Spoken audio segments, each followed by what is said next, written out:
All right. We're going to try and finish this up. The stream crashed while we were triaging an issue, and so we've had to start this second one, which is funny, actually. Kind of a weird thing. So we're going to go ahead and get back to that in just a moment. So the query should not have changed, and we'll wait for everybody who was on the call before to rejoin. My apologies. Technology is hard. Internet is hard. I'm going to go ahead and share my screen. Let's just puts food on the table, though. It does. It totally does. And I'm not complaining. And I actually think that like this product that Google has is really great. It's got a lot of nice features. It'd be sweet though if we could rejoin on a crash like that. But anyways, yes, it would. So we're going to end up closing this, and Nathan is going to take care of that later. So we'll leave that open for now. We'll let him deal with that. We'll go ahead and move on to the next one, which is going to be 997. We are really crushing these issues, which is good. We're actually making a ton of progress. We're back to June on some of these. So 997, no color does not strip color from all output. I don't know if this is still an issue. This seems like it may have been like, I want to say Fletcher may have addressed this somewhat recently. That's what I thought too. I'm not absolutely certain though. Let's see if we can't add some closed PRs.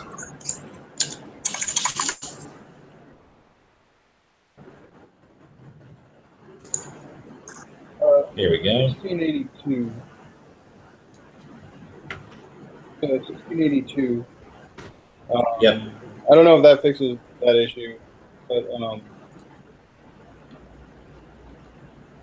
I think it was supposed to. Because I think that the issue was like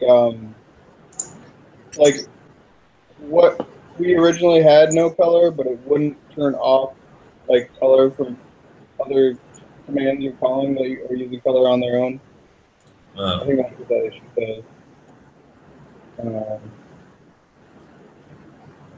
But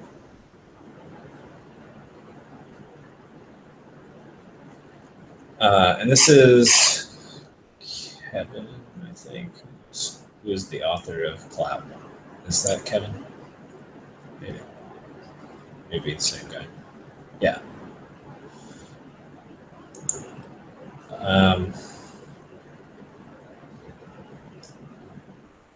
Well, so we probably need to verify whether or not this is still an issue after the change that Fletcher made.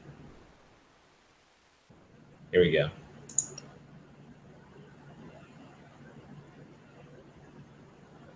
So this change was not just to coloring, but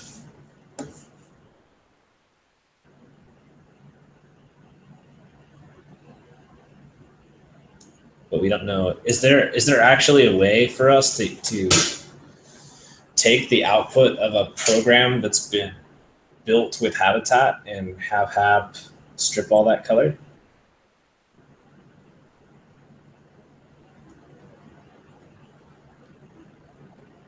And do we know of an example that we can test?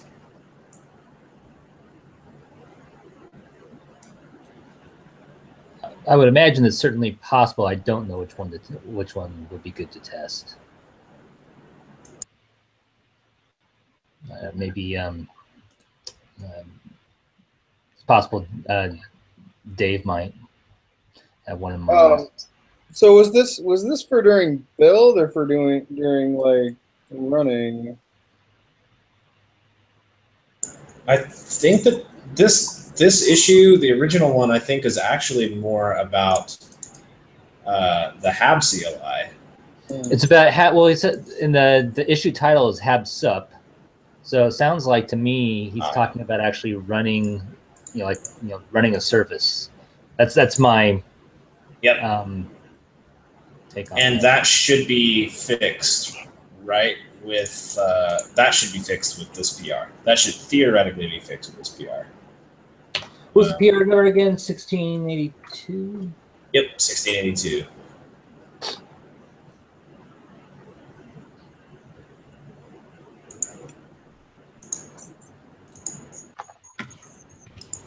Oh, there we go.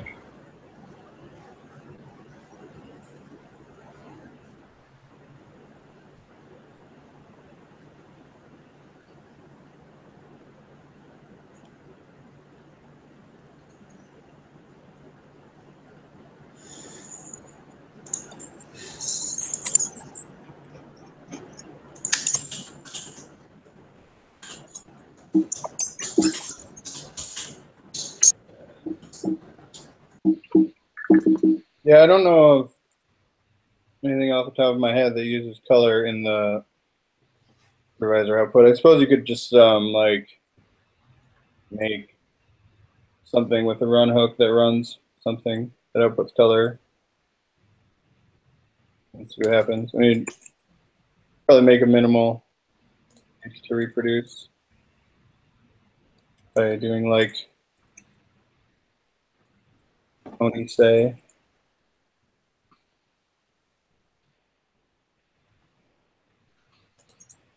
Yeah, it's not immediately obvious to me that this PR fixes it. I just don't see any reference in here to that actual switch. I see, talk about environment variables and whatnot, but yeah, so it's not with the no color. So maybe this bug is this may be an actual bug, right? Like we have a workaround we have a theoretical workaround in Fletcher's PR. I would assume that we might be able to. The PR thing works for me if I just do like a Hab soup.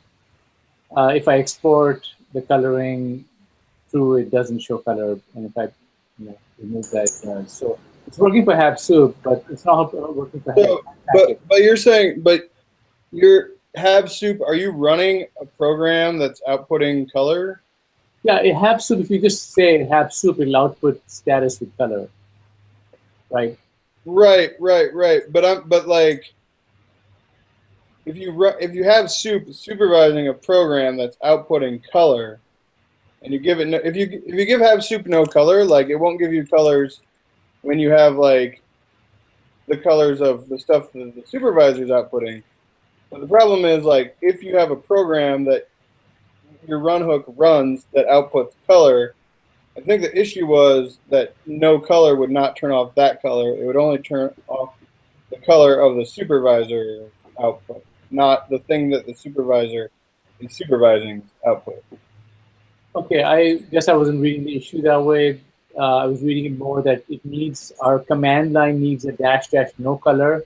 So that was for basically like all of the command line options, right? Yeah, that's kind of what I was wondering. I'm not saying that that's not the case, Nathan, but what I'm saying is that this PR at least works for just our fly thing for the supervisor, but it's not even consistently working, right? Well, I mean, the PR description is very vague. It just doesn't work. The way I'm reading that is, if you go back up to the original issue that Dave opened, it says, not all text is stripped of color. So this says that no color is there, but not all text is stripped of color. So like, I can probably come up with a repro case by like running a program that outputs color or some ANSI skip codes or whatever. Yeah, if you know of any apps that output color for sure, that'd be great. I can think of a couple, but not stuff that's packaged with Habitat currently. No, so I guess that was yeah, I'll try. What issue number is this? 997. I'm giving myself way too much work to do here, guys.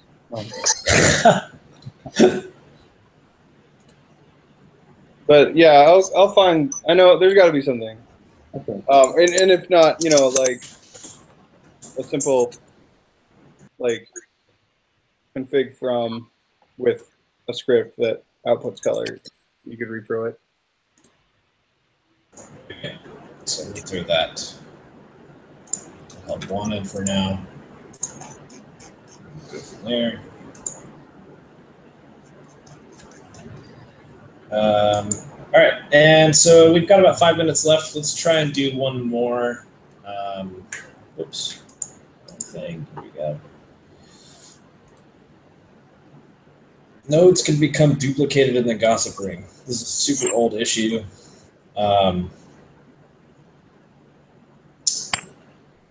I would guess that this has probably been resolved since we've completely rewritten all of this. Yeah, this is like pre-butterfly, so I would close this and reopen if it's still a thing.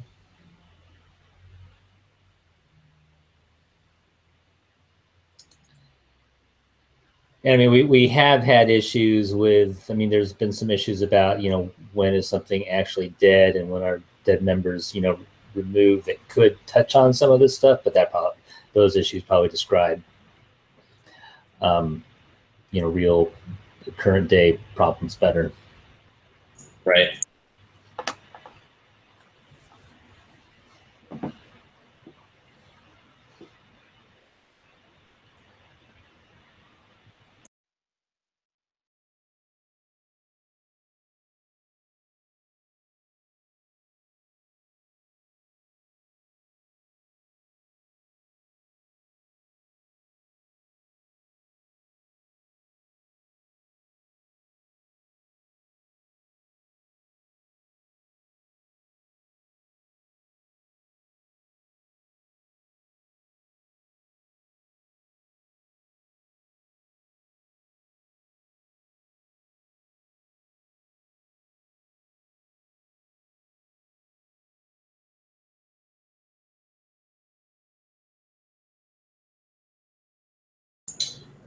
Sweet. Well, not bad. That should be gone now. Yeah, there we go. I am actually working on this right now. And this is still an issue. We could probably put this actually into help wanted since it's not something that's going to get prioritized right now. But I started touching it a couple of weeks ago and just haven't had a chance to actually sit down and drive through it. It should only really take an afternoon, but it's a good feature. So, all right. So that's probably good.